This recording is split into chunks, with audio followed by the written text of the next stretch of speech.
ओ माँ मेरी माता, मेरे यीशु की माता।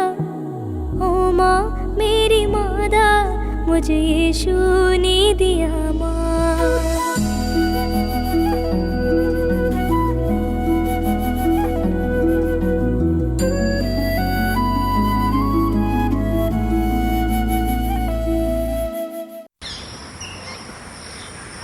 ਬਾਪ ਅਤੇ ਬੇਟੇ ਅਤੇ ਰੂਹ ਪਾਕ ਦੇ ਨਾਮ ਤੇ ਆਮੀਨ। ਮਸੀਹ ਵਿੱਚ ਪਿਆਰੇ ਫਰਾਓ ਫੇਣੋ ਅਤੇ ਬੱਚਿਓ, ਪਵਿੱਤਰ ਮਾਮ ਕਲੀਸਿਆ ਹਰ ਸਾਲ 15 ਅਗਸਤ ਨੂੰ ਮਾਂ ਮਰੀਮ ਦਾ ਸਵਰਗ ਵਿੱਚ ਉਡਾਏ ਜਾਣ ਦਾ ਤਿਉਹਾਰ ਮਨਾਉਂਦੇ ਹੈ। ਸਨ 1985 ਵਿੱਚ ਸੰਤ ਪੋਪ ਪਿਯੂਸ ਨੇ ਮਾਂ ਮਰੀਮ ਦਾ ਸਵਰਗ ਵਿੱਚ ਉਡਾਏ ਜਾਣ ਦਾ ਸਿੱਖਿਆ ਨੂੰ ਧਰਮ ਸਿਧਾਂਤ ਦੇ ਰੂਪ ਵਿੱਚ ਐਲਾਨ ਕੀਤਾ। ਇਸ ਦਾ ਮਤਲਬ ਹੈ ਮਰੀਮ ਨੇ दुनियावी जिंदगी के बाद खुदा ने उसका शरीर नू मिट्टी विच रलने नहीं दिता। यीशु मसीह की तरह खुदा ने उसका शरीर के साथ स्वर्ग जाने के लिए फसल बरकत दिता। साढ़े सामने बहुत सारे कहानियां हैं जिस दे बारे मरियम दे स्वर्ग उड़ाए जाने के बारे कली सानू सिक्खिया खबर मिलती है। जदों मरियम नू ये पता लग गया कि उसनू संसार जिंदगी समाप्त करके अपने खुदा दे कोल बेटे दे कोल जाने का समा आ गया, उसने एक बार ये इच्छा प्रकट की थी कि मैनू आखिरी बार सारे चेले नू वेखना है। संत थॉमस के अलावा बाकी सारे चेले उसके कोल पहुँच गया, पर जदों संत थॉमस ने पहुँच गया मरियम दा मौत हो चुका सी।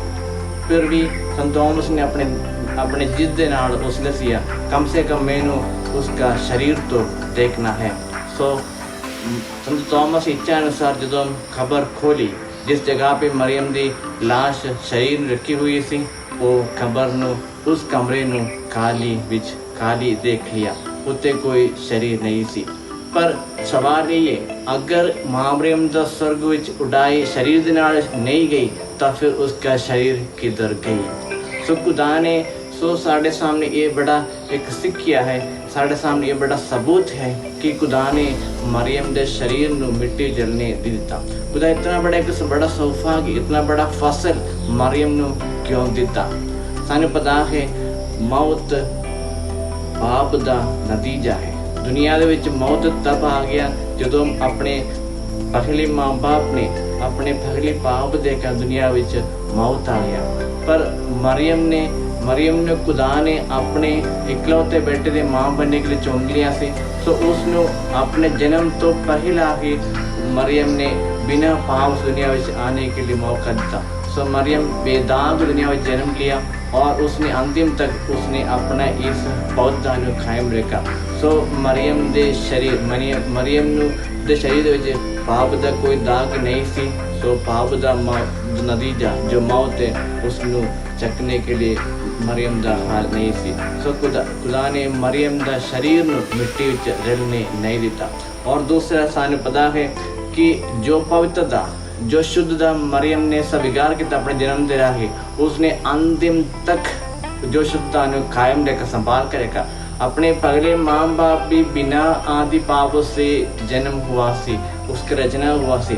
पर उन्होंने जदों पाप की प्रेरणा आ गया, गुनाह करने की प्रेरणा आ गया शैतान दे वालों, उसने पाप करके अपने शुद्धता नू अपने पौधा नू खो लिया, खुवा दिता।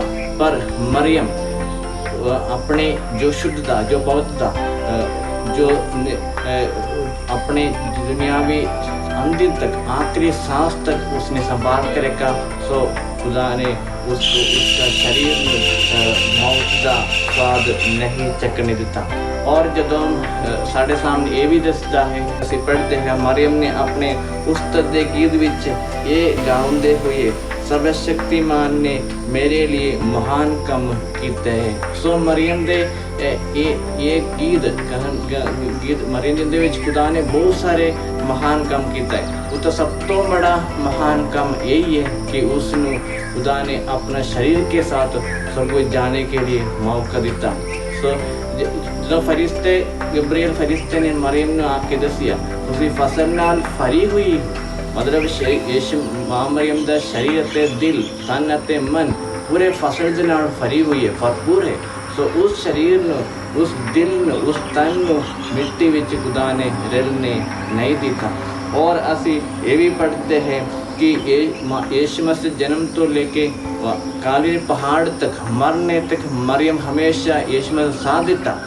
जो मरियम जो माँ अपना दुनिया ज़िंदगी के समय अपने बेटे साथ दिया सहारा दिया, तो ज़रूर उस माँ और उस बेटे के हक से इच्छा से कि मौत के बाद भी वो मेरे नाल रहे हमेशा।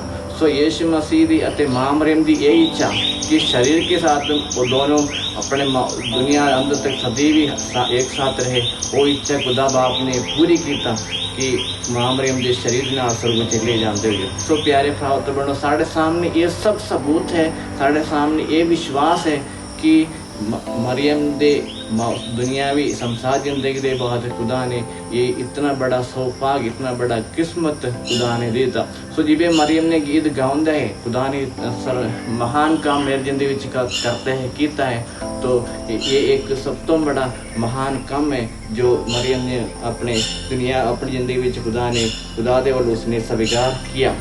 सो ये मरियम की जिंदगी साढ़े लिए एक बड़ा अपनी जिंदगी का एक बड़ा प्रतीक है, अपनी जिंदगी का एक बड़ा निशान है कि अपना जिंदगी के विच भी कि मरियम की जिंदगी की तरह सानू भी एक पुनरुत्थान है। शायद मरियम की तरह सानू शरीर के साथ तो स्वर्ग जाने का मौका शायद नहीं मिलेगा, पर सानू एक पुनरुत्थान है। अपना रूह नू किस्म के साथ असी विश्वास भी करते हैं कि सानू एक जीवन है अपने मौत के बाद। सो ये मरियम जिंदगी सारे एक बड़ा निशान है, एक बड़ा प्रतीक है कि सानू भी ये मौत सारे लिए समाप्त नहीं है, अंत नहीं है, पर सानू एक खुदा दे नाल स्वर्ग विच एक सदी भी खुशी दी आनंद की जिंदगी है। और मरियम साढ़े लिए एक बड़ा उम्मीद का भी प्रतीक है कि मरियम अपने जिंदगी बचपन जब से खुदा दा फरिश्ता खुदा दा सुना सलाह उसको दिता, खुदा दा खबर उसको पहुंचाया, तब से लेकर उसका जिंदगी हमेशा दुख मुसीबत में फंसे हुए थे, सहन में फंसे हुए थे।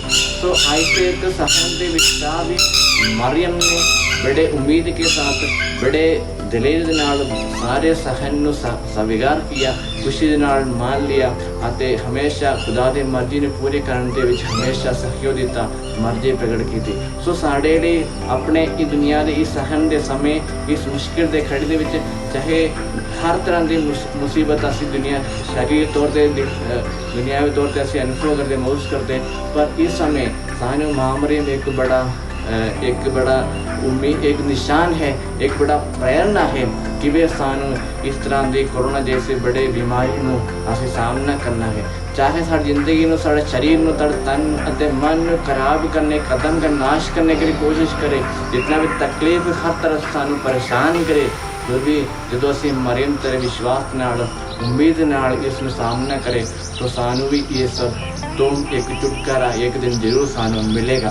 सो मरियम साढ़े एक बड़ा उम्मीद का कि वे सानू दुख परेशान संकट में क्लेश में सामने करना, इसके लिए एक बड़ा नमून है ये मरियम का जिंदगी। तो प्यारियों, ये त्यौहार ये मां मरियम का सर्वोच्च ज्ञान